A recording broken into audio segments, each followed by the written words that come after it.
we have one of the great pastry chefs. I mean, feel so uncomfortable talking about the category of a chef versus a pastry chef. I hate it. It's just like he's a fucking chef. Yeah. And he's one of the very best to do it. And his name's Dominique Ansel, a Frenchie that found his voice in New York City working for Daniel Boulud, then opened up his own bakery, patisserie, and I would say safe to say, changed the game, won every award possible, and is currently about to launch a new French Asian bakery that I'm sure is going to be extremely delicious, and I hope might ruffle some feathers in a positive way. So you can't gatekeep, you gatekeepers. It's not authentic. You can't do that. Why? But before we get that, we're going to do a couple musings, and then we're going to do sort of a quick dads before we get in with Dominique. That's probably going to show you how terrible both Chris and I are fathers. Welcome to the Dave Chang Show, part of the Ringer Podcast Network, presented by Majordomo Media. Thank you, Yola Tango, as always.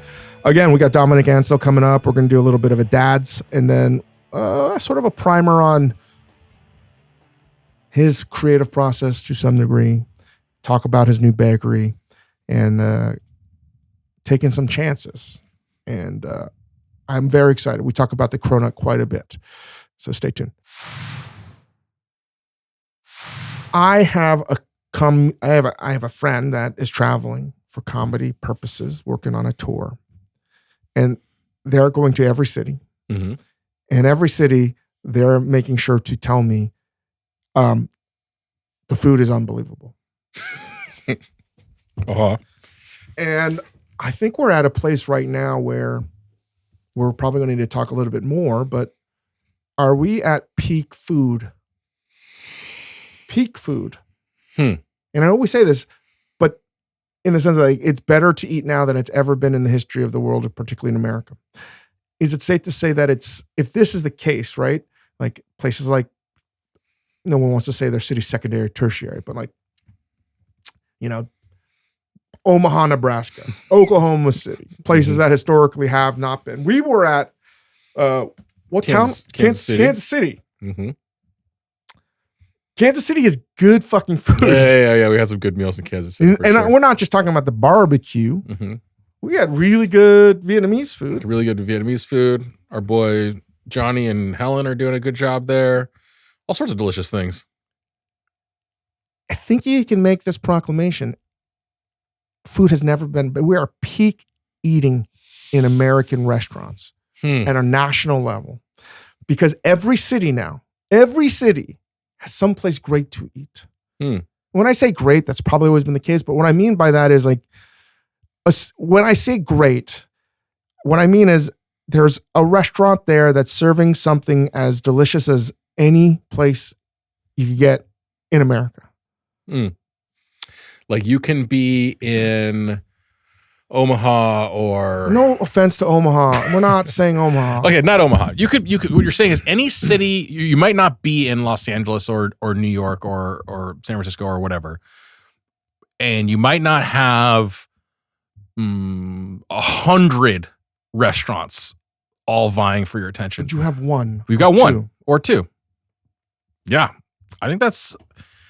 I think it that's seems true. like a simple thing to say, but I trust my friend who is a real gourmand, and for them to make certain proclamations that the best like version of X they've ever had was in, say, Kansas City or something. I mean, it's not hyperbole, but when you start to think about it, wherever I've traveled, you're like, shit, there's some really good food here. Mm-hmm. And it's not just like a steakhouse. Yeah. I think this is really interesting. I think it has to do with the value, the cultural value people put on food, right? So for instance, Kansas City, the Vietnamese food. I think what's interesting is it's not like the Vietnamese restaurant that we went to had a great meal. We had a really delicious meal there. It's not like that place necessarily opened in the last 10 years or 15 years, but it became more... It came across our radar because more people are looking for it. Listen, I think it's probably good, safe to say it. These are not sort of high we're not talking about hole in the wall or quote unquote ethnic food. And I'm not really talking about, say, like in an ambitious French restaurant that's like a new bistro in, say, like, San Antonio, which I'm sure exists. I'm sure there's great food there. I've never been. I can't wait to go. But I think that you're finding restaurants in places, in towns that you would never think would host that kind of food. Yes. That is what I think what we're trying to say is like, if someone told me, hey, there's great Vietnamese food in Kansas City, I'd be like, really? Yeah. There's super good Vietnamese food in Oklahoma City. You're like, what? Mm-hmm. But clearly there is. Mm-hmm. But it's both those places, and it's not all Vietnamese food. It's not all Vietnamese food everywhere. It's not all the same. I mean, let's be honest. Every time we go to a unknown city, the first thing we check is like, hopefully there's a Vietnamese population here. We can get some pho right now. But it is also, the things you've talked about on the show quite a bit, which is like some of these smart, ambitious young chefs have decided to go either back where they grew up or just to a market where they can. When we had the great Sean something. Gray on recently, and he's at the Sargentsville Inn. I mean, where are you going to get a chef of his quality caliber cooking in a small town outside New York City that's 2 hours away? It's like, this is happening. So I'm just wondering, this is not the podcast today where we're going to come up with these finalized answers, but something that I'm thinking about, maybe you guys should start thinking about, because I think we're going to dive a little bit deeper into this as we get into not necessarily more atlasy stuff, which we definitely will be doing. It's like, are we at a place where food is going to get better now? Or when I say peak, it means like, that's it, and it's all downhill from here. Yeah. That's what I thought we were headed toward. Yeah. My just quick thought, I think we might be at the best time You're to so eat. pessimistic. I am not. I am ever the optimist. I think that we're just in the beginning. We're just in the foothills. Foothills of what will be defined as the culinary. I think we're on the way down already. The culinary halcyon days. So the one more thing before we get into this pod with Dominique, and I think it's something that we're going to need to get more expert opinion on. But we've talked about it to some degree over the past year plus. I don't know if people are fully aware, or maybe they're not screwing around with enough. Because I certainly have, and I have. ChatGPT and these algorithms and these large language models, it is unequivocally in 18 months, 16 months, night and day. I don't know. I still don't know exactly how it's going to play out, but something huge is happening in terms of food. Clearly the rest of the world, fine. I'm just saying, let's just focus on food now. And I think it's happening at such a rapid pace, and the trajectory is growing at such a sort of, supersonic pace that it's hard to sort of see, because I don't understand. I won't say like a website that I know, because I talked to this person that started it, and I was shocked that it was entirely automated and it's all AI, and it's a food reference recipe site. Yeah. And the photos are generated in AI. I won't say who it is or what it is, but it's a good chance you're using it. Yeah. And I was like, what? This is crazy. Yeah. And the other thing is, a lot of these, in some way that it nestles into that topic that we never got to quite finish with, shout out, about going to the restaurant next door to the restaurant that you're at. But that same principle is, being that glitch per se. When I take a look at some of the information that's being collated in these language models for food or recipes or where to eat and what to eat or how to cook it, inevitably it's going to where you think you would go anyway, which is like in the middle, which is the most low-hanging fruit. It's getting a little bit more sophisticated. But at the end of the day, it's like, I don't know. My fear is like it will jump to the place where it's ahead of, it knows how to tailor it to exactly to where you're going. And I talked to another individual that's trying to create a hospitality sort of like a concierge type thing. And he's like, it's pretty fucking good. Where you're going to go to a place where it's just like, it's like how should I say? I'm trying to describe things without revealing too much. When you're now typing an email or text and it's like automatically forcing you guys use this or use that.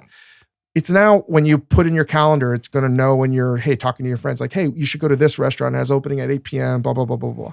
So we know you're going here. There's an opening in San Sebastian. You really want to make sure you hit this, this, and this. Like that this is already advertised. Like there are already commercials for this exact thing. Hey, Apple, Dave and I are having dinner tonight with a friend. I need a restaurant that is, outdoors and has an opening or whatever. Here's where you should go. And as an example, just again, this is an open-ended topic, and we're going to get right into the podcast with Dominique. And I just wanted to finish with this one thought that this is now at our fingertips. One of our buddies at Amazon is going to Madrid, and I love Madrid. I love it. I haven't been there in a while.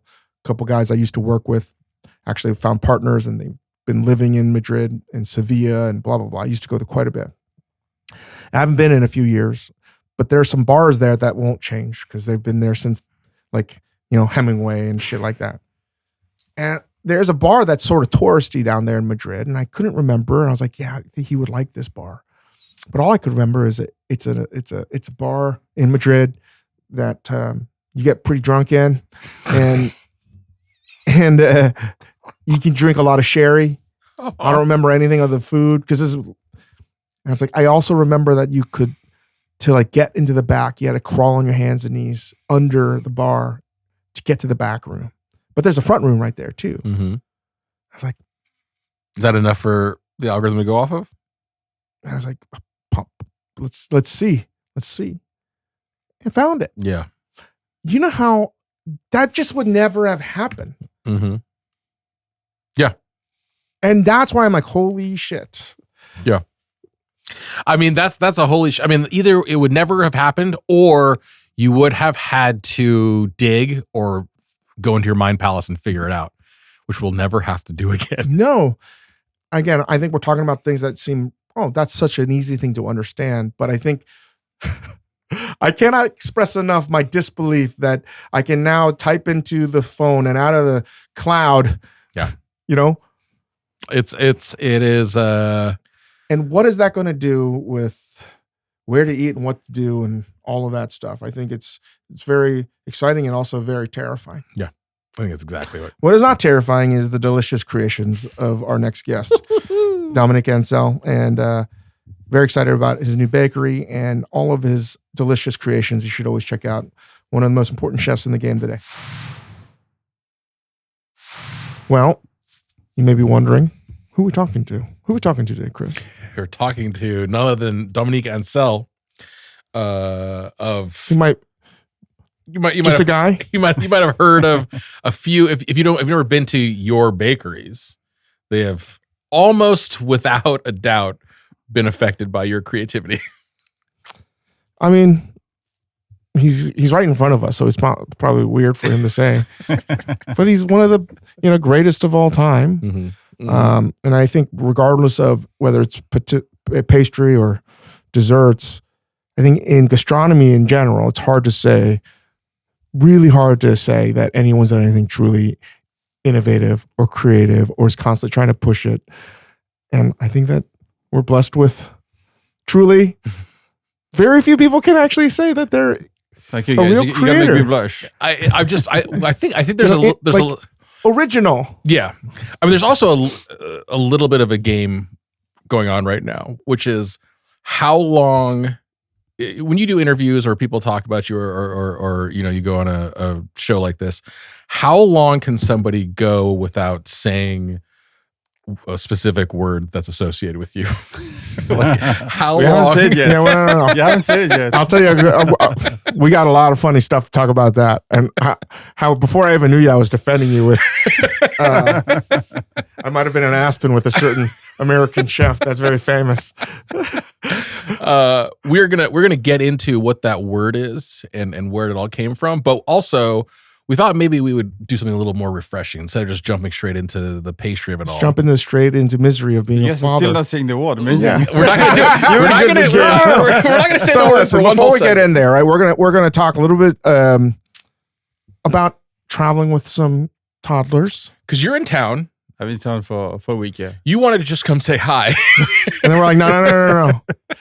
He's like, let's check out the studios. Like, we can still do that, but we're going to wrangle you in mainly because we want to hear your thoughts about traveling with 2 toddlers. So you got 2 youngsters. Yeah, 5 and 2 years old.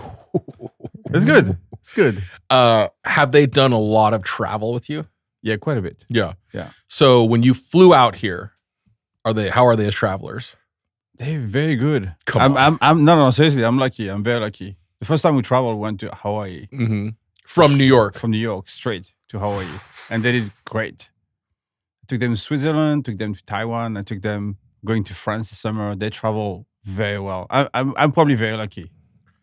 We are. So why will you have them on? Yeah, we are incredibly unlucky. I think you have to time everything too. You have to time when you fly out, how long they're going to sleep, how they're going to sleep. You cannot predict everything, of course, but... Are they on a strict schedule for sleeping? No, not at all. No. Not at all. See, our life, basically they're in Shawshank, the prison.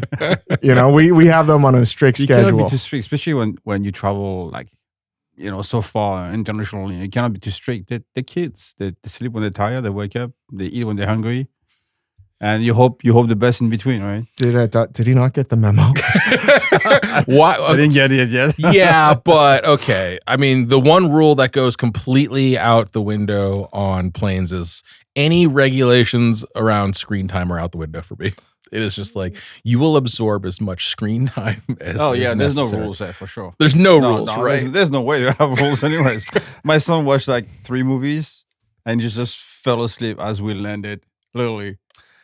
Does he fight with your youngest yet? No, barely. They're pretty good. I mean, they fight a little bit, but it's small, very small. Give it another year. It's the 2 turns 3. I was not ready for that. So the thing that we have had to negotiate and discover with our family is generally if we sit in an economy class section of the plane, it's rows of 3. So I see this all the time on planes too. And it's usually the dad gets this thing where if it's a family of 4, it's kid, mom, kid, and then dad's across the aisle. Oh, it's funny. It's the opposite for me.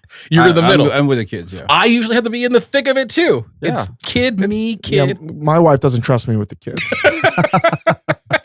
Oh, you don't want her to trust you. Well, I think I win regardless. Yeah. But I definitely pay the price after we land because she's like, you didn't do anything. You didn't do anything for the kids. Sometimes I see those dads though who are on the other side of the aisle, and I'm like, you're so removed from your family, just right next to you. You just look like a solo traveler. You just look like you're flying alone, and I think that's the pinnacle. Okay, so you can't relate to the average Joe about traveling with kids and the horror of that. Fine. Okay. I mean, I've been don't get me wrong. I've been vomited on. No. You can't come to the mere mortal level. We get it. Well, I want to. This is how we're really going to know that you can't relate to an audience at all. Do they eat all of your cooking? Oh, interesting. Do they? No. No, they don't. They actually don't eat too much sweet. Not too much. What about any savory food you make for them? Yes, they eat it all. Oh my god! Oh my god! I cook a lot for them. I know. I've been cooking since they're babies. Yeah. So they're from the puree, the baby food, buy carrots from the farmer's market.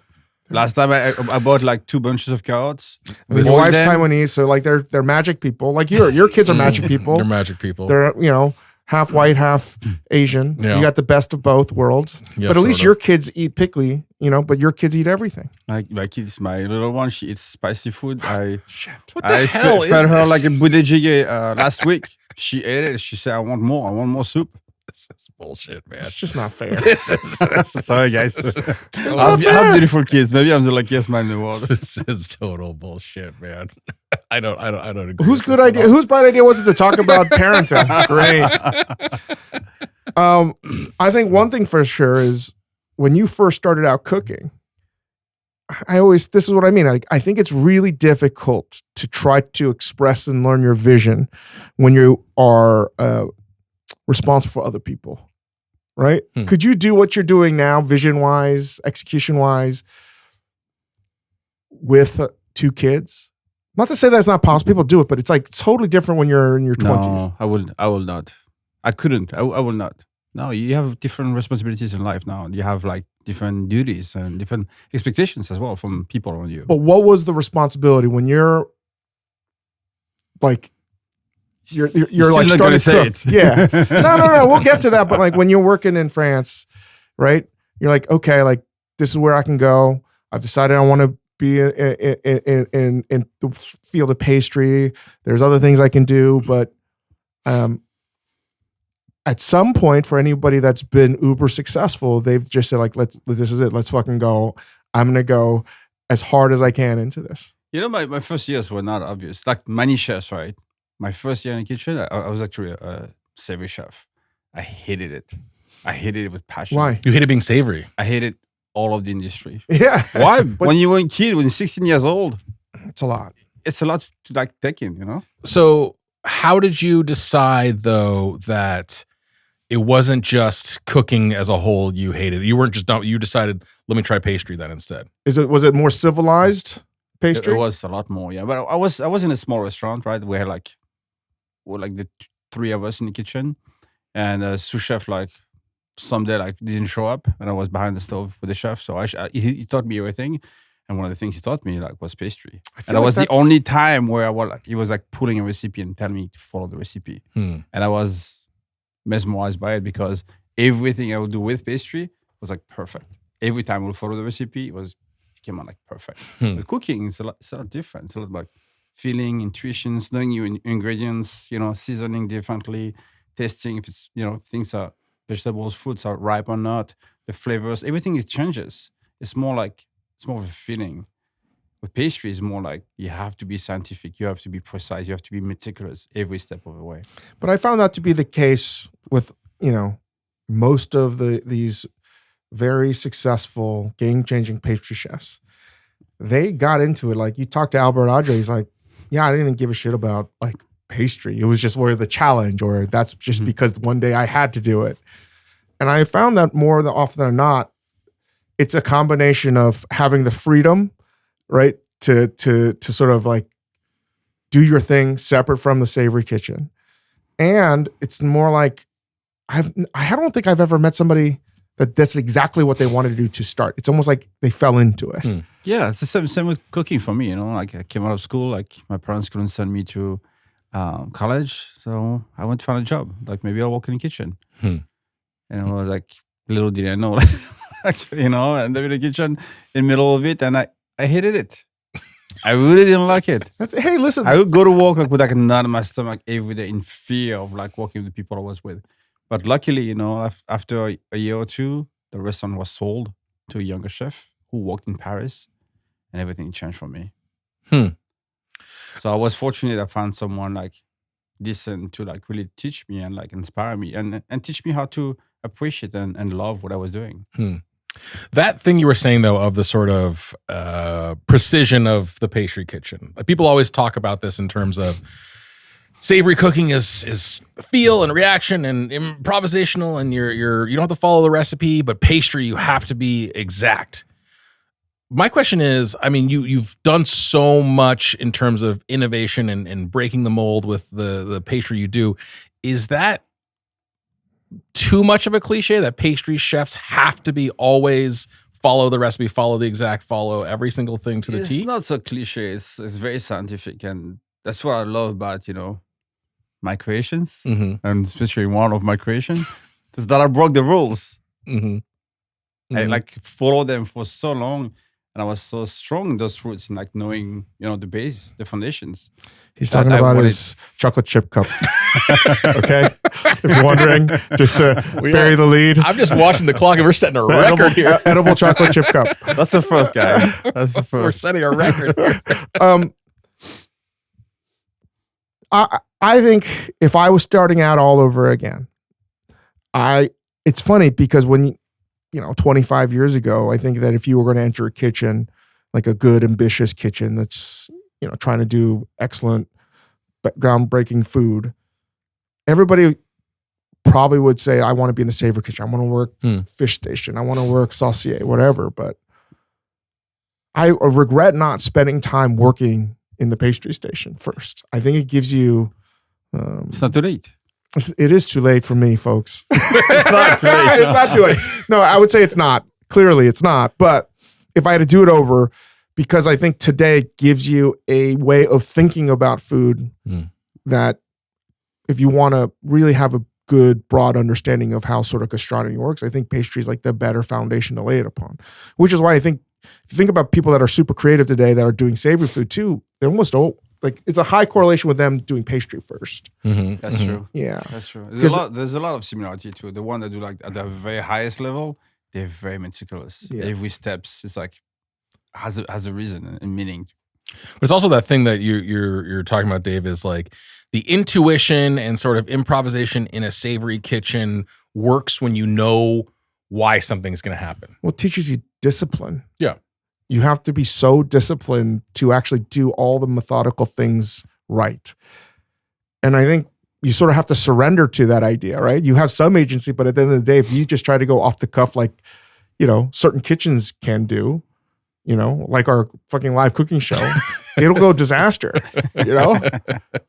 So I think it's important to learn that. And I think it teaches you how to think about food and how acidity works and the juxtaposition of ingredients. Well, why when you change one variable, something will turn out differently, I think is what pastry can teach you really is. If I change this flour, I change this ratio, or I add this much thing, it's going to result in something different happening. It's science. Yeah. You don't always like understand what's behind it. It is pure science. And when you break it down, like it all makes sense. Which is why I'd probably say Garde Manger is like the best station savory, because it's same thing. It's for the most part, it's all exacting to the gram recipes, and you have to understand why things work the way they do. So I would encourage, if you're just starting out, maybe that's the best way to start out. So this is an interesting segue into your new project.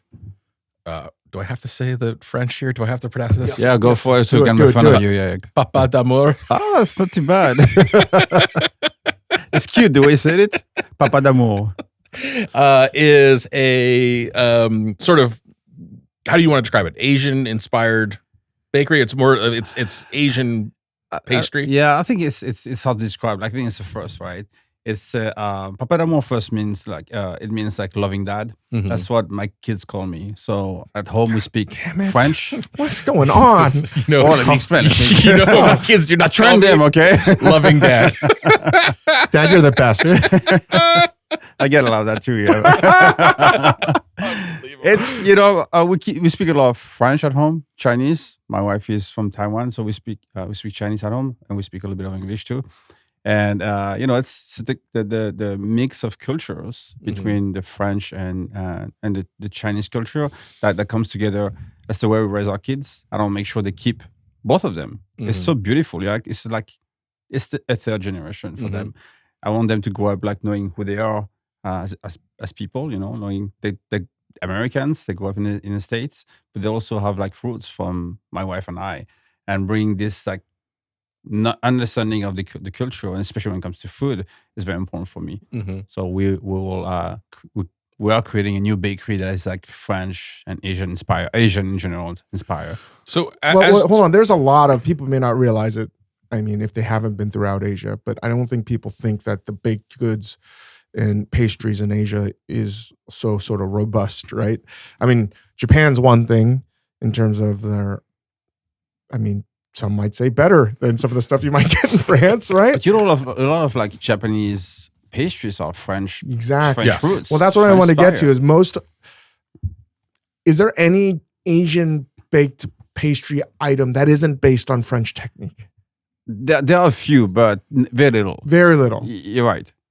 Very little. And when you think of it this way, like it all kind of makes sense. But of course, there's subtlety to it. You cannot just like throw a bunch of like Asian ingredients into like the pastry and call it like something new. But as it's evolved, let's just say, because Taiwan has amazing baked goods too, right? There's a specific kind of Asian bakery, and I think it's important to sort of like bring this out there. So for people that may not be familiar, like if you were going to get a cake at an Asian bakery, right? I'm like, what are like the traditional flavors? What's it going to look like? I will say like it's just different to talk about it today, because I just went to Taiwan last summer, and there's a lot popping up there. There's always something new in Taiwan, and there's a lot of like Western inspired pastry. Always like light, delicate, like cake. Everything goes lighter, right? Lighter in textures, lighter in flavors, and it's a new generations of eating. It's beautiful to see, right? You know, they still have the roots, but it's changing, evolving, and that's to me is like very interesting. Right. So always like light cakes, delicate flavors. And that's what I don't want to generalize it too much, but if I think about sort of the Asian baked genre as a whole, not to put it in one monolithic thing, I would say one of the flavors for sure is it's definitely less sweet, way lighter. Definitely sweet, for right? sure. And for those that don't know, if you buy an Asian, Taiwanese, Chinese cake, even Korean cake, not to again make them all the same thing because they're all somewhat different. We're talking about like fruit on it, white frosting, whatever. It's like a basic white cake, Asian style. But I think you're right though. Light cake, less sweet, food focus. Yeah, that's a Fruit good focus. definition. Yeah, that's. But the this definition is of the it. real definition, and you may know this, and maybe your mother-in-law. The compliment is when you are serving the cake, not too sweet. Yeah. Oh my god! Oh yeah, Not too sweet. It's the highest I can't tell you how many compliment. times I've heard this. It's the highest compliment an Asian dessert can receive is, oh, good, it's not too sweet. I cooked Chinese food for my mother-in-law once. Like I was sweating. I'm telling you, like I'm never nervous to cook for anyone. But she ate it. She looked at me. She looked up. She took a pause, like 2 seconds, and she said, "Not bad." I was like, "Oof." My loving, what my children call my loving papa. Pass the test. I think it's really important. It gets overlooked, right? I think most people may not, when listening to this podcast, know even the fuck we're talking about Asian bakery. There's so much baked goods. All of it is still based mostly on French technique, but for sure, can't be sweet. It's some fruit cake type of thing. And I'm not saying it's not great, but every time I eat one, I'm like, why did I have that? I don't know what I'm tasting. You know what I mean? It's just like a whiff It's of true. everything. You're right. There's like it's missing like a little bit like level of like Something. quality to it. Yeah. It tastes How like many times have nothing. you had like, you know, this like Chinese like sponge cake? Yeah. They're really good. They're very fluffy. They're warm. But when you eat it, you're like, what am I eating? You're right. Again, I want to, don't quote me. I'm not, I just said, yes, it tastes like nothing. That guy has got me in trouble. I'm not saying it tastes like nothing. It just, It's definitely more. It's not defined. It's definitely. It's never over. It's never. Okay, so the whole goal is so you don't taste anything to something, just enough. If I to were to know that get- you're tasting cake, but not enough where you're like, it's too sweet. I feel a lot barred Right. down. like a modern American pastry shop, if you order something, you got something that was coconut, it would just be like coconut over the top. It would be like coconut on top, coconut inside, coconut cream, coconut whatever. When I go to a 85 degrees or something, I get like a coconut bun.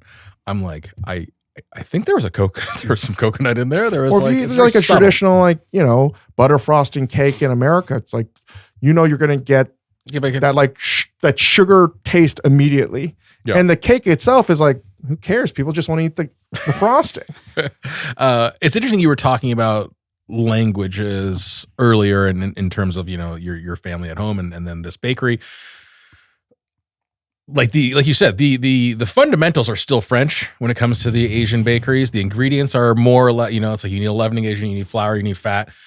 What are sort of on a technical level, similar to language, you use verbs, you use nouns, you use adjectives to construct a sentence, but they're put together differently. Like in general, how are the Asian pastries made differently than, say, French pastries? It's a wild question. It really depends what you're referring to, right? Like the cake, for instance, like an Asian cake versus sort of a Western American sort of cake. What does that lightness come from? I think like for example, like the light bread, chocopan, right? Mhm. I've been like working on this for a while now. Well, what is chocopan? Because people may not know. Chocopan is light, fluffy, like almost like milk bread, almost like white bread. All your friends who come back from their first trip to Japan, they're like, "Oh, the sandwiches at the convenience store." Like Exactly, chocopan. that's the bread. Yeah. Right. So this bread is fascinating to me because it's I've done probably like 1,000 recipes the last year, and I can tell you like the one that are the best are the one without the butter. Oh, no butter. Yeah. Interesting. Do you find, because I do, I don't know why, and I'm not trying to say this as like uniquely Asian, but there are things that are Asian baked goods from your trained French perspective, like the chocopan, right? Where you're like, I don't. You make it the way you think it's going to work, and then you see how the good versions are. Like you would think that milk bread needs butter and dairy, and no, no. But there are things that are done where you're like, something got lost in translation, and it became this mutant-like recipe that is now its own genre. That's funny you say that. I lived it. The pastry I've been testing for like quite a while now. And I was like, oh, my intuition is like, yeah, of course, put butter. Of course, make it this way. And then I would look at the recipe again, I'm like, why are people doing it a different way? And I tested like, oh, it's different. It is different. So it pushes me to like think and work differently. All my foundations with pastry as like high-end as they are, as like, like working with the best chefs in France, I have to like kind of like leave it to the side. I think this is my quick theory here before we get to the dish that shall not be named. We're still talking about it. No, because I think there's something here for listeners, creatively speaking, right? Is sometimes you get lost in the orthodoxy of having to do it. When if you start to look at the periphery, the margins where you're like, it doesn't really make a difference or whatever. It's like when I really think these Asian baked goods happened the way they did because literally it got lost in translation. Like you were supposed to do this and they write it down. They're like, okay, I'll do it like this. And it just turns out to be something nobody in their right mind, when I say that, like in a traditional French way, would cook this bread the way they cook it today. I agree with you 100%. But like this one thing I was doing, I can't talk about what it was, but it's going to be fun. So the one thing I was doing, I would look at recipes. People see 1 recipe, 2 recipe, 3 recipe, and people don't explain anything. Like, my mother used to make it like this, put a little bit of this, put a little bit of that. And I look at videos like make no sense. It was not working. And then I just like forgot about the entire recipe, start messing with it. It worked. I was like, oh my God. But there's no like, there's no like recipe written down. There's no scientific explanation to like what people do. They do it at home. They do this ingredient is better from this part of the world, or the introduction of a ingredient that doesn't make it. Wait, you want me to add oil to this now? Like, exactly. What are you talking about? And you're like, when you change the structure on it, it's not the same. So I have given up. I've surrendered to the idea that anything that is an Asian recipe that you think is not as, just doesn't make sense is like, I'm the problem for thinking that it's not right. Yeah, I think it's both though, right? Because it's sometimes that counterintuitive thing that goes against what you think is right, what you've been taught turns out to work. But then like when you were making, there is also this stupid thing that happens, especially with online recipes, right? I remember you were doing hand-pulled noodles. We were talking about this before we started recording. And every single recipe that you'll find online for hand-pulled noodles has some different thing they're adding that says like, this is the secret, right? But none of them approach it from, this will work because of this. This is why this might work. Like there's no scientific like reasoning or explanation of why things works. Yeah. You can buy like 10 different flours and it will not work. And if you have the right one, like it all makes sense. You're like, oh my God. Doesn't it always seem like when you think about the Asian bakeries and you're like, you have some supply. Yeah, but it's true. It's like, there's so much fucking trickery, right? Like, they were like, yeah, these are the flours. And you're right. It's a blend of 10. It's cuvee of 10 different flours. But that 9th flour, you didn't realize you're buying it from the months of September to January. Yeah. The ones we're buying are from March to April, and that's what makes the difference. And you're like, fuck. And it really is these little things. Yeah. That's the entire thing. That's so funny. I mean, do you think that looking at Asian food in general, and I wouldn't say just Asian food, things that are outside of the sort of the traditional French culinary canon, right? When you look at it from that trained view, I'm certainly guilty of it. You'll see something and you're like, there's no way that's going to work. I don't want to belabor this, but like I remember watching, I joke, like Dan Bing for the first time in China, I don't know where I was in Asia.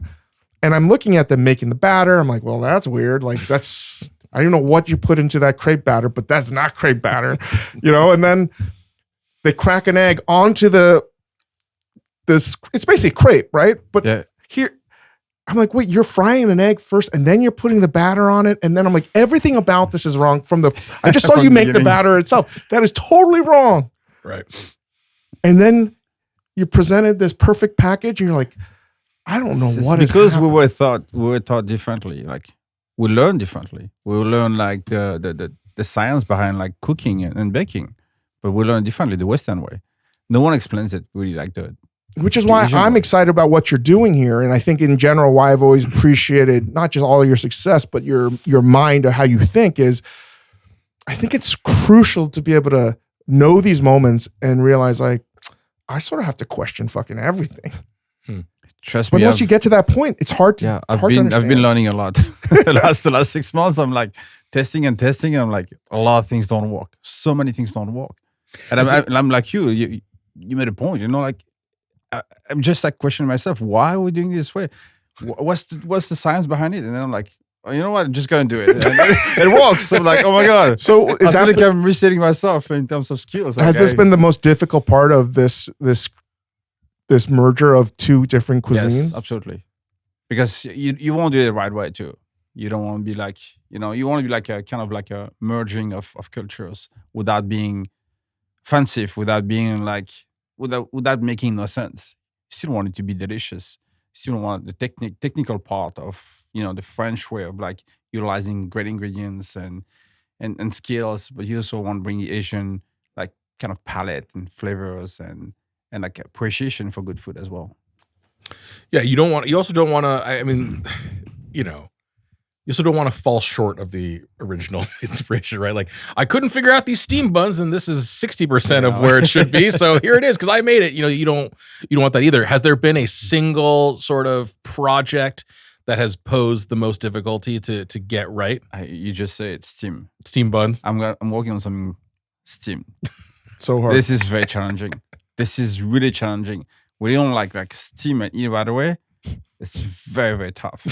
But I still like challenging myself to do something that is like unique and special. I'm working on two things that might work. I'm still like testing it, and we're opening soon. I'm wondering, because over the past 30, 40 years, ever since Robuchon had the first restaurant in Tokyo, like you've seen this slow march progression of French gastronomy utilizing Japanese ingredients. And that's why I'd say some of the pastries you can get in Japan are as good or better, would you say, than you can get in France sometimes, maybe? I agree with you. And people get pissed off when they get about it. I was like, I don't know. That's so crazy. I have no shame. I think there's some great pastry chefs, amazing quality ingredients in Japan. People are like technically like perfect.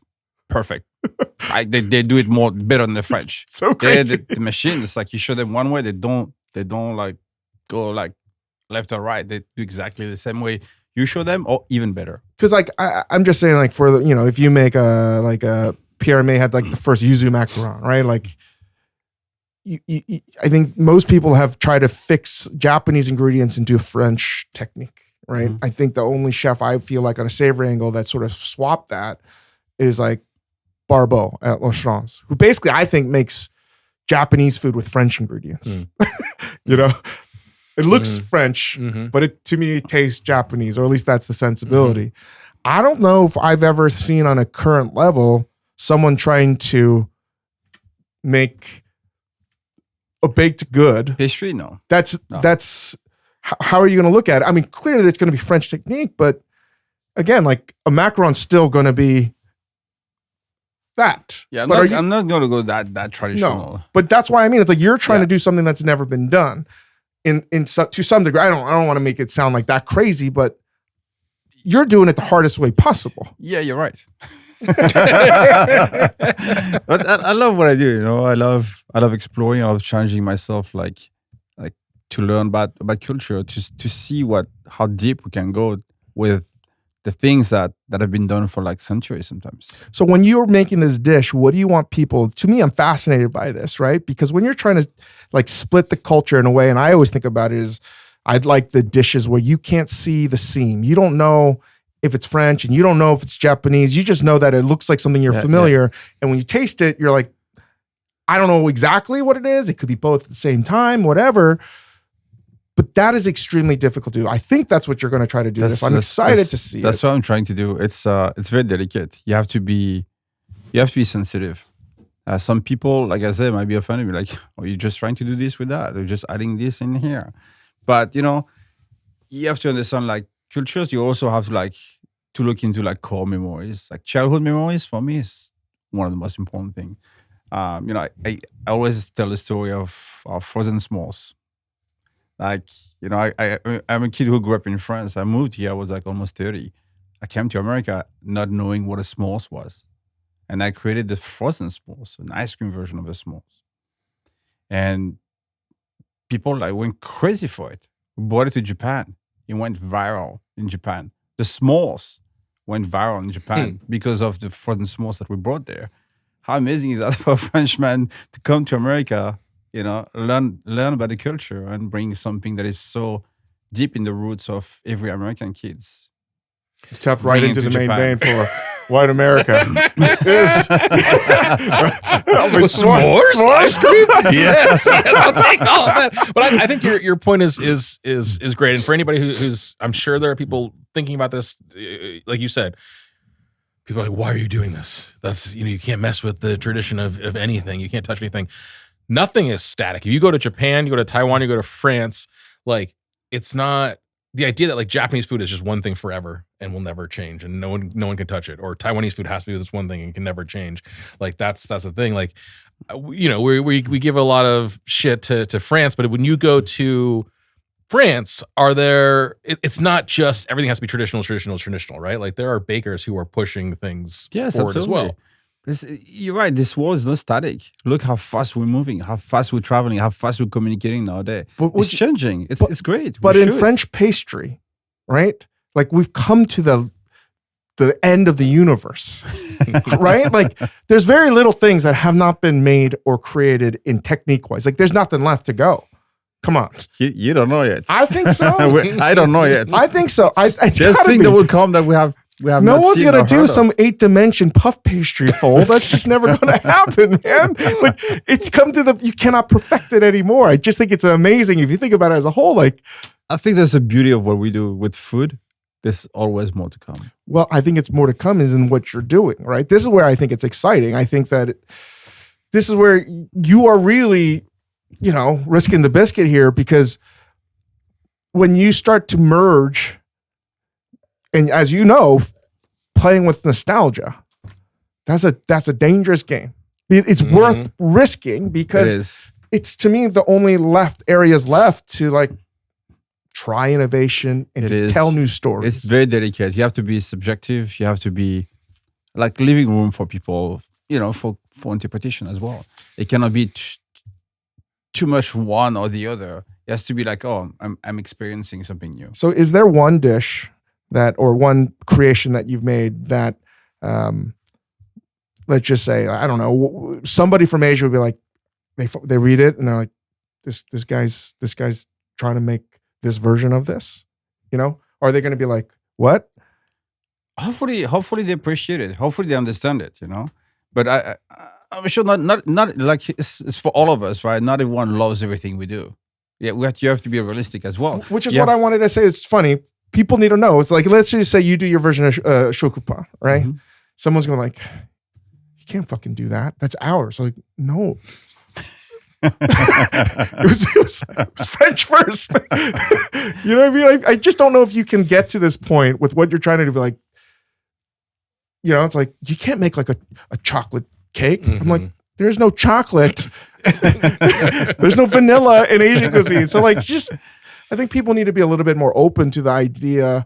And this, to me, what's infinitely exciting is to be able to create new things. You need a clientele for it. But, New York is a very special city when it comes to food. You know it well. People travel the world. People who live in New York travel the world for food. People from all around the world come to New York for food.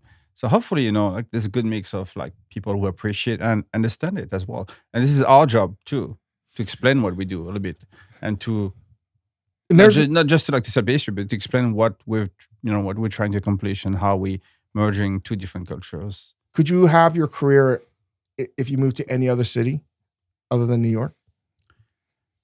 I don't know. I'm not sure. I think it was perfect place for you. It was a perfect place for me. Yeah. And like for what I do, yes. And I think I kind of like made what I do because of New York too. I became who I am because of New York too. Because of, the eclectic city, people from, melted pot of people from all around the world. it's a city of like immigrants. We're all immigrants in New York, like almost all of us. And it's magical because you see so much, you learn so much from each other all the time. You spent all your time at the 76th Street, Danielle, right? The original, not the original, the second location. Right? 75th, yeah. 65. They had all the 65th, fancy yeah. equipment. I don't know. They had all the fancy equipment. I had the smallest kitchen. Yeah, I ever. know, but you still had the Pastry fancy kitchen, equipment. You had zero. everything that works. You got Call hand-me-downs. expenses. Our Cafe Blue had nothing. Wear your brother's old shirt. We had the hallway to plate, okay? You still have more than anyone. But I wanted to get, again, back to this moment because I'm fascinated with your ability to decide, I'm going to do this, right? And I think what you have, we had, oh my God, my brain is freaking out. Nancy Silverton recently, just again, I don't think people appreciate her ability to sort of put together ideas that people might think are simple. And I don't know why, but recently I feel like I want people that come on this podcast to, again, have a different, I want listeners to have a different appreciation, number one. But number two, it's like maybe the more we talk about it, it could help anybody that's listening to be a little bit more original in thought too, in terms of the dishes they're making. And I think that whether it's the frozen s'more or your constant iteration of dishes, right? Like whether it's hot chocolate, whatever, you're always trying to fuck with an idea, which I love, right? Put your spin on it. I think what I'm trying to articulate is, it seems like what I'm about to say is easy to do, but I think it's probably one of the hardest things to do, particularly in your profession, when you're trying to change people's perception of nostalgia, is you're not afraid to take a dish that you think, this might be stupid. You know, like, I feel like what you've done, let's just go to the cronut, right? This is what I've been Oh, wanting to do. That's it. He broke it. I feel like we were edging the audience for 40 minutes. Hey, you can release You can now. release now. Cronut. Is if you think about it over the history, I don't know if you have, I have. It's like, how many people probably got it, the cronut, to sort of the point of, I'll just punch this out. I'm going to deep fry some pastry dough or puff pastry. How many people have done it? Thousands. Thousands. Yeah. I think, let's just say like 250,000 people have made puff pastry since the beginning, since the 1940s. Probably more. Let's just say it's 1 million people. Mm-hmm. I think it's safe to say that at least 1,000 of them were like, hey, I got this idea. Chef's away on the weekend. I have like time to fuck around. I have this extra piece right here. Family, whatever. Mm-hmm. Yeah, probably a lot of people have tried. Didn't work out. Didn't work out. Well, yeah, I think the question is, the idea is not enough, no matter how good the idea is. How do you go from, like, I think Dave talks about this, the cronut all the time on this show, as in this exact context, the idea itself, fried laminated pastry dough. It doesn't work. But like, how did you not stop there? Right? How do you decide? How do you not say, well, that was dumb? No, you tweak. You see the idea. I see the idea in my mind. I see the final product, and like, there's a way. There's a way to get there. I don't know it today yet. Trust me, like, I've gone through like many variations of the cronut. I've tasted like so many, and it failed so many times until it kind of worked out, and I tweaked a little bit more in that direction, and it worked out. But it's this one idea that I think is really significant. Is like, this is like, I was thinking about the story that I heard that Jose told me about Ferran when they were like in their mid 80s at LBE. Like, literally nobody's in the kitchen and they were just trying to throw mayonnaise into a fryer over and over and over again. I was like, dude, of course that's not gonna work. Trying to fry fat. Yeah. But like, it's that kind of like, well, we're not going to figure it out until like we keep on doing it and get iteration after iteration. But I think it's that spirit that ultimately you see throughout LBE. And I think that the idea that, hey, I'm going to make some kind of delicious fried, whether it's a cronut or not, but I can fry laminated dough. Okay, it doesn't work there, but like I can envision doing it. But maybe they figured it out their own way because there's different ways to get there. Clearly, because everyone's copied this man right here. But they stopped from putting it on the menu. Like, why do you think people stopped from putting some version of that over the years on the menu? I think they won't move forward. Are you talking about Adria? No, I'm talking about people that have probably made some version of a rudimentary cronut. Oh, but you're not selling just a pastry. You're selling an idea. You're selling a vision, and you have to be like, you have to know how to like make it work as well. You know, the cronut will change the flavor every single month, and we have never ever repeated the same flavor. So today, all around the world, we've created over like I think 700 flavors, and not a single time like we repeated the same flavor. It's hard. It's getting harder, but it's fun, you know, and it's unique and special. It's new every month. But I have to imagine, because it's just how it's got to have been, that somebody just refused to go forward with it because they were afraid that somebody might think it's stupid or like it's whatever. But I think at some point when you have the mastery of technique that you have and your vision and all these things, like I think so many potentially great ideas die in someone's head because they're afraid of how it's going to be received. Story of my life. Every time I come up with something new in the kitchen, like I have, the younger team member testing it. It doesn't work. And then they start like being grumpy and like, I don't want to test anymore. Like I go to the kitchen, I test it once, twice, and I see a way, I see a path. But of course, what do you see that they don't see? I think it's the final product. I think I'm excited by the idea. I'm a person who's gonna solve problems. I love solving problems. I love figuring out things. Like, and I've always like found a way. I don't give up on a good idea. I know if it's a good idea, I know I can make it work. And that's what I've always admired. And I'll tell you about the story. I got in a fight with the chef because I think it's what gets lost is that simple idea of like, I'm going to take this and I'm going to serve this, and I have an execution strategy of doing something where I'm sure that people might taste this, or cook or another pastry chef like, oh yeah, I came up with that idea 5 years ago. I'm sure so many people are like, oh yeah, I work with a chef, they did this like that. And I'm like, question is like, you didn't do it. You know what I mean? A lot of people take credit for it, but I don't know if we give you enough credit for not being the inventor of the cronut, for seeing something that a lot of other people potentially saw, but was like, I'm going to do it regardless. You know that one of the biggest problems with chefs nowadays is like they limit themselves. And what do you mean? Step. So when you tell them like think of an idea, like think of like what you want to do, and they won't do it fast. They want it to be easy. They want it to be like kind of like cost effective, cheap. For me, I have none of this limit. So I don't care about like for the first idea, right? First idea. I don't care about how much it's gonna cost, how much time it's gonna take, how much like hands gonna go into it, or like what kind of like crazy like tools, like molds I need to make it work. I remove all of this. I'm like, this is a greatest idea. Let's make it work. And then of course you like narrow it down to like, okay, what's reasonable or not. It's really interesting. Like I said, we've talked about the cronut on this podcast many times, and I think it's one of the most significant culinary achievements of the past 100 years. For sure. And I think it is. And I'm not trying to define what you're doing. I'm just saying, like, that's why I hate talking about it. It was like, people don't realize, like, your career is not that. That is just like a footnote in it. But I think for the significance of people talking about food, and I think it's a useful thing for young cooks when they're thinking about food, is like, sometimes you just have the balls to do something that people think is potentially stupid. But I think what's been really exciting to like the refinement that he's providing for like what we talk about all the time is it wasn't just that he was unafraid where people were like, oh, this might be dumb, I'm going to stop.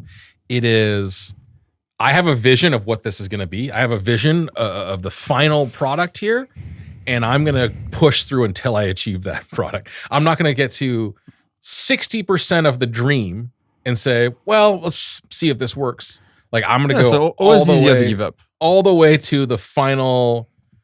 And like this, it's so funny because this happens in every single creative field in the kitchen all the time. I remember during Dinner Time Live, it'd be like sometimes you would have an idea of what something was going to look like at the end. It'd be, I want it to be this, and it's gonna be. But nothing's more frustrating, and I know you feel the same way when you have this idea and it's like not exactly something you can articulate, but the idea is like, there's something there. Mm-hmm. What is most infuriating was when someone starts to say like, it can't work, or it's like, it's this or it's that. I'm like, I hate that too. that is like the worst mentality to have. It's like you have to know what's possible. Or people started giving you bad advice. Oh, you should do this way. Oh, you shouldn't do that. Don't waste your time with that. Like, literally, like when I first opened a bakery, people were telling me not to open a French bakery. That too many French chefs have tried. They all fail anyways. That will be selling sandwiches and cupcakes. That would have been good, regardless. But like, what year was the cronut invented? 2013. And the bakery was Lower West Village. Soho. I think people may not understand the fucking seismic shift of New York City, because that's all people. This is like beginning of Instagram almost too. It's like barely. People barely talk about Instagrams. So like it's hard to comprehend now how the words viral didn't even exist. It was just like, hey guys, there's something that it's hard to describe. It's called this like cronut. It's like a donut, but it's like the best donut I've ever had. People are like, what the fuck are you talking about? Again, it's not something you could put a label on. I love these things you couldn't put a label on. What a genius fucking name. But everybody had to get it. I think it was one of the first time where a food item went viral. Before the time of social media. And I remember one of the blogger at the time came by, snap a photo on his phone, probably iPhone 1, and I put it in his blog, and he called me the same afternoon, and he told me literally those words. The article went viral. I was like, what are you talking about? What does it even mean? Is it okay? I had like 4 employees at the bakery, like 2 in front, 2 in the back. I was like, okay, good. I'm happy for you. He's like, no, you don't understand. You should make more for tomorrow. I was like, yeah, sure. I made 30 today. I'm going to make 45 tomorrow. A little did I know. They're so easy to make. By day 3, we had over 150 people lining up at the bakery before we opened the doors. I'm like, what is this madness? And then we started seeing live television reporting on with the shoulder camera, like change the game, man. It was nuts. Like newspaper, like everyone was coming, like trying to get a piece of it, and like I was just overwhelmed from day one. So I got in a big argument. We didn't even know each other then. This is the year the cronut happened. That summer, and I'm in Aspen Food and Wine Festival. I won't say the name of this chef, but I'm in with him, and I got stuck in this goddamn the gondola. And your name come up, and the cronut comes up, and this chef was not dismissive, but it was like, he's like, this is this technique. It was like, what's the big deal? I'm like, sounds like somebody's jealous. I mean, sorry. Me, my ears were buzzing like every day. Like people, like, yeah, it's not that big of a deal. It's life, When you have success and recognition, people are jealous. It happens, especially this guy, and who definitely would play it off there. He's never jealous, and he'd probably write you a long letter saying how he's so happy for your career, but it's literally the definition of keep your friends close, your enemies closer, and he's doing nothing but trying to sabotage your future. That being said, I'll tell you after. But I get in this big argument with him, and I don't think anyone really argues with this person. I said, well, at the end of the day, chef, you didn't make it. That's what I told him. That was the end of your relationship with him. Well, it was ending well before that anyway. But I was like, I couldn't get over the fact because it was such a big thing for me because I love it. I love it. I love it when somebody makes something that anyone else could have made, but they didn't. It's one of the reasons I love modern art, not because I love the squiggles and shit. It's like I love what it represents. I'm sure. It's like, wait, you could have done that. But it also makes it look like Jackson Pollock, you just be some jackass and dripping, but that's not it. There's a lot of work that goes into making it look like anyone could have done it. But I think what characterizes to me one of your unique gifts is the ability that everything's on the table. There's no bad idea. You take a very scientific approach to be like, before we say it's a bad idea, let's get some data to see if it's actually a bad idea. And if not, everything's fucking possible. And that's what it was. I didn't even try cronut because it was too hard to get, but I saw enough photos, but that's pretty fucking significant, man. So I was defending your honor. I appreciate I threw down the I didn't gauntlet. know, but I appreciate it. I said, that was the end of our relationship, I think, after this conversation. So did you, at what point after coming up with the cronut, starting to sell the cronut, did you worry about the next thing? It's funny you ask. 2 months, not even. I was like barely like getting my head out of the water. And my wife, who opened a business with me, she was my girlfriend at the time, but now my wife and the mother of my kids, she's like, come on, you gotta shape up. You gotta create something else. I was like, excuse me? Like, you cannot, like, like leave this world, like, believe like you can only create a cronut. You gotta do something else.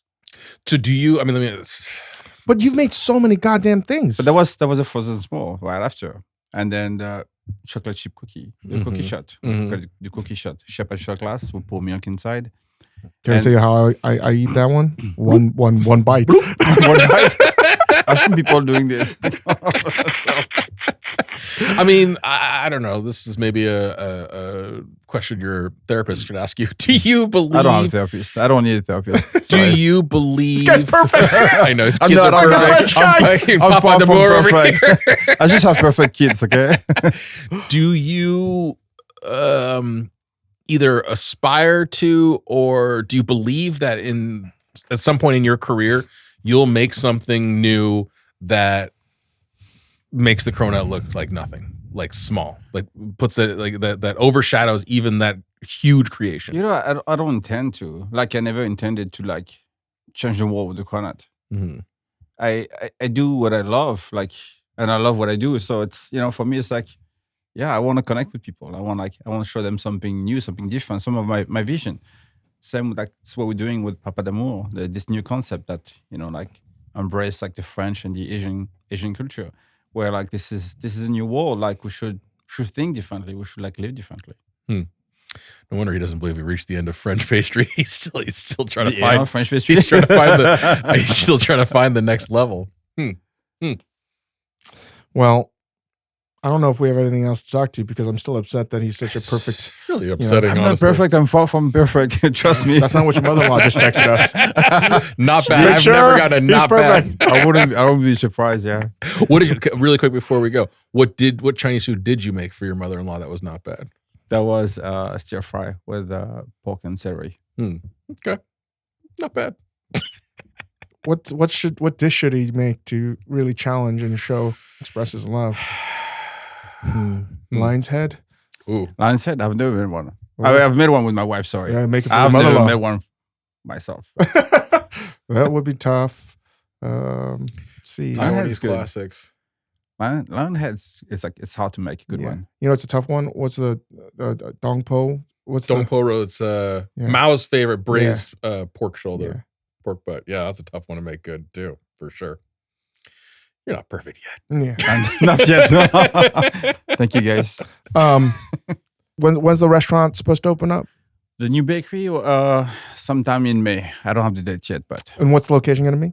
it's going to be on University between Washington Park and Union Square. It was almost the first location of Mo back in the day. Yeah. There used to be this little canteen. And what are the other locations you have now? So we have the bakery on Spring Street, the original location. We have Dominique Ansel workshop on 27th Street. And we have 2 shops in Vegas, one at Caesars and one at the Paris Hotel. I'm glad that we've got you on, and congrats on everything, and very excited to check out the new bakery. And we got our work cut out for us trying to be a dad at your level. I'll give you a few tips. Thanks, Dominique. Thank you, guys. All right, Dominique, thank you. Go check out his new bakery that's going to open up. It's Papa d'Amour. Papa d'Amour, and you can check him out on his social media links. It's Dominique Ansel. Visit us on Spotify. You can watch us on Spotify. You can visit us on YouTube at the Dave Chang Show and Recipe Club. It's official. What's it called?